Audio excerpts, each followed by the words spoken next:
तो H2O में O की मात्रा है, तो इसको निकालने के लिए एक सूत्र होता है, तत्व का भार बटे में कर देंगे हम यौगिक का भार, और गुणे में कितना कर देंगे, प्रतिशत हमेशा 100 से निकलता है, तो गुणे में हम लोग 100 कर लेंगे। तो उसके बाद क्या है, तत्व का भार, जो आपका तत्व कौन सा इसमें है, तो आप किसकी मात्रा निकालेंगे, आप O की मात्रा निकालेंगे। तो ऑक्सीजन का भार कितना होता है, ऑक्सीजन का भार होता है भैया जी 16, तो यहाँ पे आपको ये O दिखेगा, O 16 होता है, तो हम ऊपर रखेंगे 16, ठीक, क्योंकि हमको ऑक्सीजन का है निकालना, गुणे में हम कर देंगे 100 को, ठीक, फिर बटे में ये यौगिक का भार क्या है, मतलब कि आपको हाइड्रोजन का भी भार चाहिए, ऑक्सीजन का भी भार चाहिए, तो हाइड्रोजन का भार कितना होता है, हाइड्रोजन का एक भार, तो यहाँ पे आपके हाइड्रोजन है 2, तो एक ये और एक और,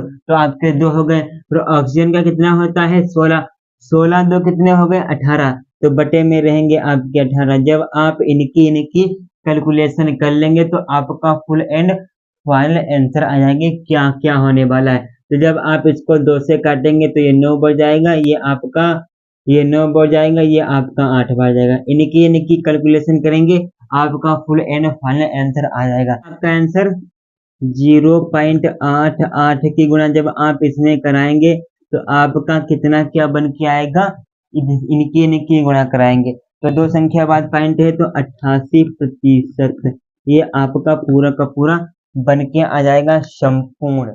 जल में ऑक्सीजन की मात्रा कितनी है, 88%, ये आपकी ऑक्सीजन की मात्रा। अब इसी के तहत हम इधर निकाल लेते हैं H की मात्रा, तो H की मात्रा निकालेंगे तो H आपका कितनी बार है, 2 बार है, तो 2 कर देंगे, गुणे में कितना कर देंगे हम, गुणे में हम इधर 100 कर देंगे, तो उसके बाद टोटल कितना है आपका 18, इसको काटेंगे तो 9 हो जाएगा। अब इसकी गुणा हम इसमें करेंगे, मैंने कि 9 की गुणा हम 10 1 में करेंगे तो पाइन लगाएंगे तो आपका हो जाएगा 0, अब 2 1 से करेंगे फिर से, तो आगे बढ़ाते हैं तो यहाँ पे होगा 20, फिर यहाँ पे एक 0 बढ़ा दिए, फिर आपका बच गया 11, फिर आपका 9 बचा, तो 11 आपका बढ़ता जाएगा, तो यहाँ पे क्या हो जाएगा आपका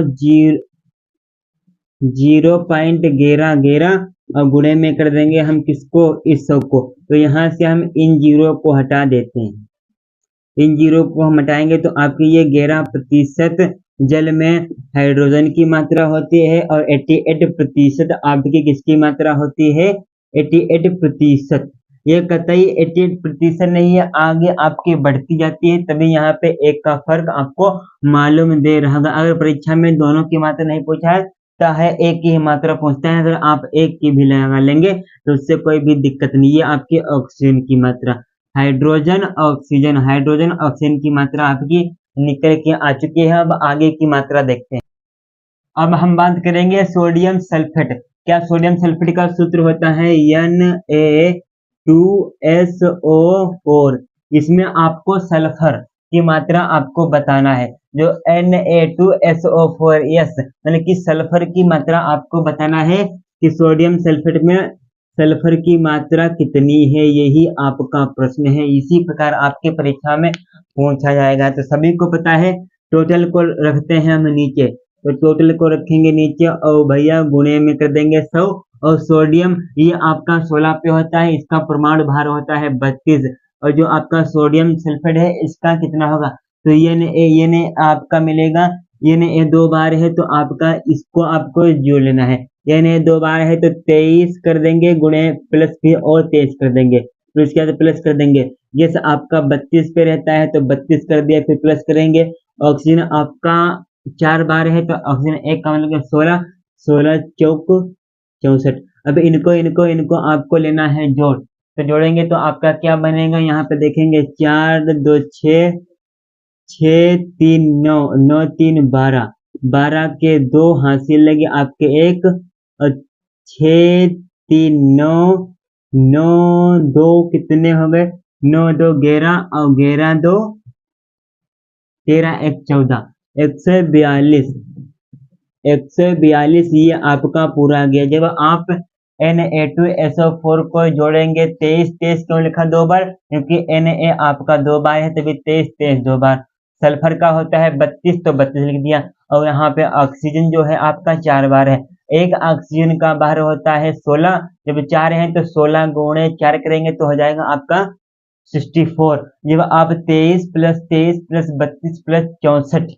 को जोड़ेंगे तो आपका 142 आ जाएगा आंसर। तो इसको हम रखेंगे नीचे कर देंगे। अब आपको इनको काट देना है। कैलकुलेशन आपको 1 नंबर की आनी चाहिए, तभी आप कक्षा 11 12 बीएससी बीटेक की क्या कर पाएंगे, फिजिक्स लगा पाएंगे। तो इसको आप काटेंगे 16 में गया, इसको हम 71 में काट लेते हैं। अब 71 16 फंस गया है, अब क्या करेंगे, अब हम 71 से 16 को भाग करेंगे। तो यहाँ पे देखते हैं भाग, अभी हम आपको करके इधर दिखा देते हैं, ये बहुत टाइम लगेगा भाग। अब देखिए हमने कैलकुलेशन अभी की है, तो ये आपका 0.2253 कुछ ऐसा आ रहा था, लेकिन हमको 2 तो लेना है, तो 2 संख्या बाद इसमें हम पॉइंट हटाएंगे तो 22% ये आपका आंसर आ जाएगा। 22% ये किसकी मात्रा है, सोडियम सल्फेट Na2SO4 में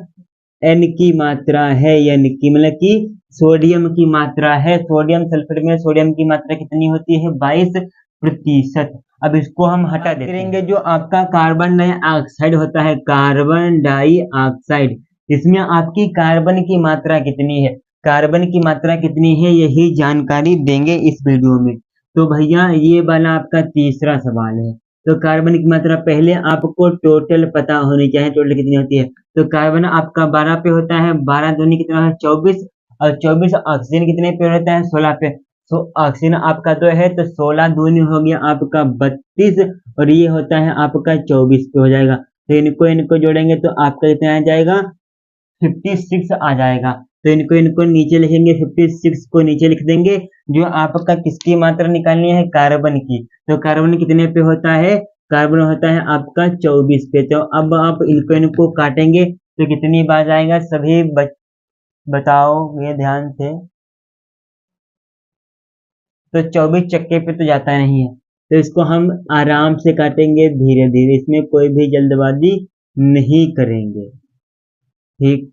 अब भैया 1/4 आएंगे, तो हम 4 से 1 को करेंगे भाग, तो आपका जाएगा 2 बार में 8 हो गया।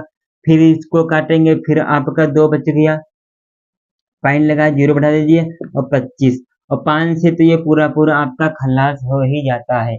तो 20% मतलब कि 0.25 गुणे में 100। अब यहाँ पे इसको उठाएंगे तो 25% आपका कार्बन पाया जाता है CO2 में। इसी प्रकार आप ऑक्सीजन में निकाल सकते हैं कि CO2 में ऑक्सीजन कितनी मात्रा में पाया जाता है। अब आगे के सवाल देखते हैं कि जो आपकी यूरिया होती है, यूरिया का आंसर आप लोग कमेंट बॉक्स में करेंगे कि भैया जो यूरिया में नाइट्रोजन की मात्रा कितनी पाई जाती है। तो सभी बच्चे ध्यान करेंगे। तो अभी तक हमने कितने लगा लिए हैं, सोडियम सल्फेट को कर दिया है, और ये आपका ग्लूकोज चीनी बची है। तो आप चीनी का भी कर देंगे आंसर कमेंट बॉक्स में। ग्लूकोज का भी बता रहे हैं, और जल इतने बता दिए। तो ग्लूकोज बताए, अभी बात करेंगे कि जो C6H12O6 अर्थात ग्लूकोज में हाइड्रोजन की मात्रा कितनी होती है। तो इसमें क्या करेंगे भाई, जो आपका किनारे होता है उसमें 100 से करेंगे गुणा, और बटे में टोटल, और हाइड्रोजन आपका 12 बार है, तो आपका ऊपर 12 ही रहेगा। अब इनको आपको जोड़ना है, देखते हैं कितना आंसर आएगा। चलिए इनका जोड़ लेते हैं। जो कार्बन आपका कितनी बार होता है, कार्बन का एक हिस्सा कितना होता है 12, और 12 छंग कितना होता है 72, 12 छंग 72, प्लस में फिर से करेंगे आप कितना 12 कर लेंगे। फिर उसके बाद ऑक्सीजन, जो ऑक्सीजन आपका होता है कितने पे 16 पे, 16 छक्का 96, तो 16 छक्का 96, इनको आप जोड़ेंगे तो क्या हो जाएगा आपका 72 12 96। तो ये हो गए आपके 10, ये 18 1 20, पूरे के पूरे आपके कितने हो गए, ध्यान से देखेंगे तभी मजा आ जाएगा। यहाँ पे आपका गया 1 हासिल, तो हो गए 10, और 10 और 7 17 1 18 180। 180 आपका किसका भार होता है, तो ग्लूकोज का। तो बटे में क्या कर देंगे 12/180, गुणे में 100 से कर देंगे। इस जीरो से यह 12 जीरो कैंसिल। अब इसको काट देंगे तो कितनी बार जाएगा, सभी को पता है भाग करना। अब सीखने की एज नहीं है आपकी, अब भाग को देखते ही आंसर देने की एज है आपकी। अब देखिए 6 से काटेंगे तो 18 बार में जाएगा, फिर आपका 2 बचेगा, पॉइंट लगाएंगे, फिर आपका 0 बढ़ जाएगा तो 6.6 ये आपका रिपीट होता जाएगा, रिपीट, ये आपका रिपीट। तो आपका कितना आया है यहाँ पे देखेंगे 6.66 गुणे 10 की पावर 10 खाली।